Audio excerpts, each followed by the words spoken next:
सीधे आपको लेकर चलेंगे गणेश ठाकुर, हमारे सहयोगी हमारे साथ लगातार बने हुए हैं। गणेश, ये जो जानकारी मिल रही है ना कि 3 लोगों को पुलिस ने हिरासत में लिया है, इनको लेकर क्या खबर है? कौन है ये 3 लोग जिनको हिरासत में लिया गया? अगर तीनों सैफ अली खान के घर काम करने वाले लोग हैं तो क्या रात 2 बजे ये तीनों लोग सैफ अली खान के घर पर मौजूद थे? क्या डिटेल्स है गणेश? जी बिल्कुल रोमाना, देखिए सैफ अली खान के घर पे कम से कम 3 से 4 नौकर मौजूद रहते हैं जो घर का काम करते हैं, और कुछ नैनीज या कुछ महिलाएं ऐसी हैं जो उनके बच्चों की देखरेख करते हैं। शायद वो 24 घंटे काम करती हैं।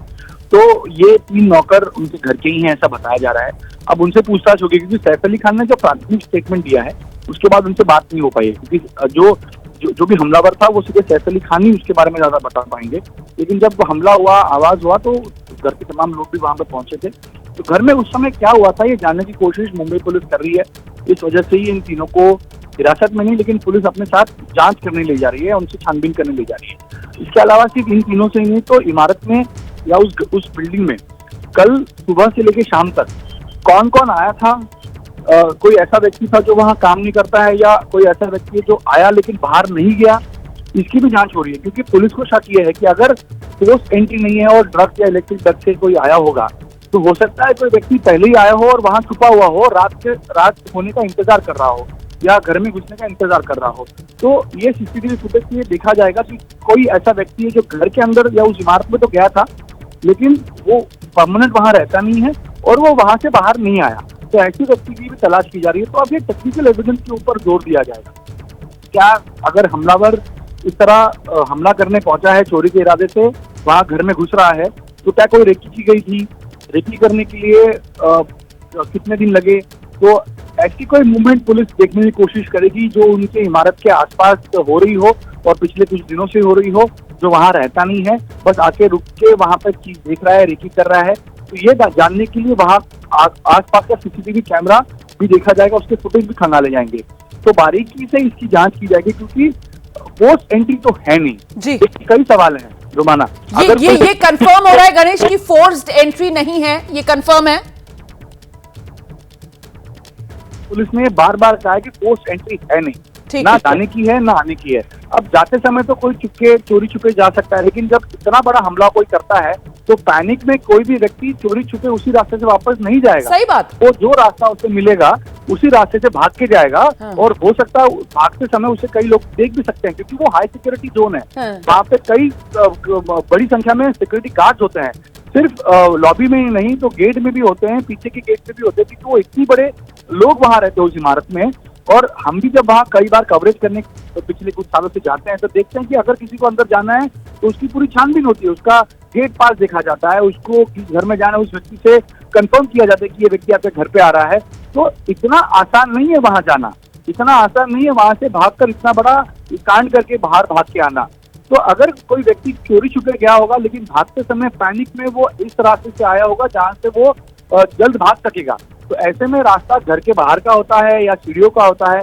अगर वो सीढ़ियों से भी आता है तो कोई व्यक्ति इन सिक्योरिटी गार्ड की नजर में कैसा नहीं आया, सीसीटीवी कैमरे की कैद में कैसे नहीं आया, ये तमाम सवाल हैं। ये सवाल के जवाब मुंबई पुलिस ढूंढेगी। बिल्कुल, यही सबसे बड़ा सवाल है कि आखिरकार ये अज्ञात शख्स, यही सबसे बड़ा रहस्य इस वक्त बना हुआ है। कौन है ये अज्ञात हमलावर जिसने रात के अंधेरे में सैफ अली खान पर ये जानलेवा हमला किया है? मैं बार बार जानलेवा शब्द को इसलिए दोहरा रही हूं क्योंकि चोरी के मकसद से आया शख्स जो सैफ अली खान की टीम की तरफ से बयान जारी किया गया है। लेकिन देखिए ना कि अगर कोई शख्स चोरी के इरादे से आता है तो फिर वो चोर तो अगर पकड़ा जाए तो बचने के लिए किसी तरीके से भागने की कोशिश करता है। लेकिन यहां पर ये जो शख्स है वो 1 नहीं 2 नहीं 6 वार सैफ अली खान पर करता है। गर्दन पर 10 सेंटीमीटर लंबा वार बताया जा रहा है, उनके हाथ पर वार बताया जा रहा है, उनके पीठ में वार बताया जा रहा है। और पीठ में जो वार है वो तो बाकायदा इतना गहरा था कि वो नुकीला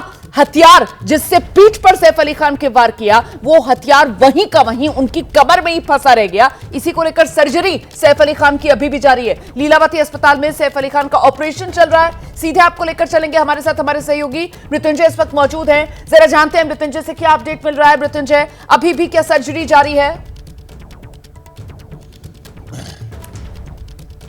जी बिल्कुल, अभी भी सर्जरी जारी है और डॉक्टरों की टीम अभी भी उनके सैफ अली खान के साथ है। 6 कट आए हैं, उसमें से 6 जो वार हैं उसमें से 2 जो कट हैं वो काफ़ी डीप हैं और काफ़ी क्रिटिकल हैं, और उसमें से एक जो है वो उनके सेंट्रल नर्वस सिस्टम पर है, इसीलिए न्यूरोलॉजिस्ट की आवश्यकता भी है। वहाँ पर अस्पताल में डॉक्टर उपलब्ध हैं जो उनका ट्रीटमेंट कर रहे हैं, और अभी भी उनका सर्जरी चल रहा है और सर्जरी में काफ़ी समय लगेगा।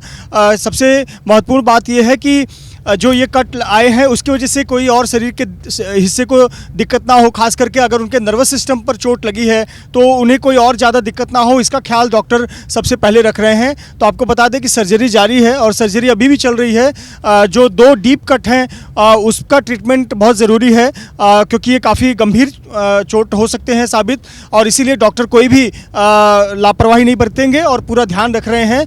बाकी जो 6 जगह पर कट हैं, जो शरीर के ऊपर और गले पर के पास में और पीठ पर एक कट है, उसका ट्रीटमेंट भी किया गया है। इस प्रक्रिया में काफ़ी समय लगने वाला है, और जब पूरा ट्रीटमेंट हो जाएगा उसके बाद अस्पताल की तरफ से एक बयान जारी किया जाएगा, आधिकारिक बयान जारी किया जाएगा कि किस प्रकार से सर्जरी हुई है और डॉक्टरों ने उन्हें क्या हिदायत दी है। पर कहीं ना कहीं चिंता की बात है जिस प्रकार की पूरी घटना हुई, और ये चिंता न केवल हम मीडियाकर्मी, आम लोग, अब सभी फ्रेटर्निटी के लोग अब जाहिर करने लगे हैं। जैसा हम देख रहे हैं कि एक्स पर एक पोस्ट लिखा है पूजा भट्ट ने, और उन्होंने कहा कि पहले कभी इतना असुरक्षित महसूस नहीं किया बांद्रा परिसर में जितना अब महसूस कर रहे हैं। तो इस प्रकार के अब बयान आने लगे हैं। कांग्रेस की तरफ से वर्षा गायकवाड़ ने भी लॉ एंड ऑर्डर को लेकर सवाल उठाए हैं, और कहीं ना कहीं अब इसकी चर्चा पूरे देश भर में होगी। जैसे जैसे सुबह हुई, अब पूरे देश को ये खबर पता चल चुकी है कि सैफ अली खान पर हमला हुआ है, और अब हर कोई जानना चाहता है कि हमलावर कौन था, उसका उद्देश्य क्या था, किस तरह से वो घर में दाखिल हुआ, और क्या इतना आसान है कि इतने हाई सिक्योरिटी बिल्डिंग में, हाई सिक्योरिटी एरिया में कोई हमलावर आसानी से घर में दाखिल हो जाए और दो लोगों पर हमला करे और उन्हें निशाना बनाए। तो कहीं ना कहीं सवाल खड़े होते हैं, और खास करके सुरक्षा को लेकर निश्चित तौर पर सवाल खड़े हो रहे हैं। जी, महत्वपूर्ण ये भी हो जाता है।